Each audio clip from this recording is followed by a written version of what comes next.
পীর নয়। মসজিদের ভিতরে চলে যান, উজু করে মসজিদে ঢুকে 2 রাকাত কাজায়ে হাজাতের নামাজ পড়েন। রাসূলুল্লাহর উপরে যখনই বিপদ হতো তিনি নামাজে দাঁড়ায় যেতেন। সুবহানাল্লাহ বলো। আপনি কেন যাবেন একটা কবরের কাছে?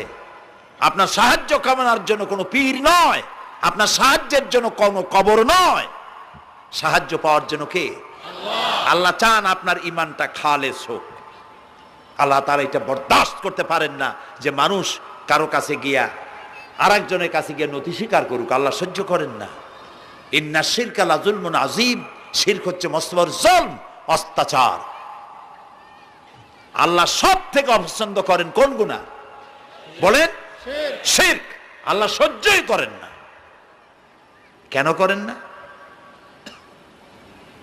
একটা যুক্তিতে আসে।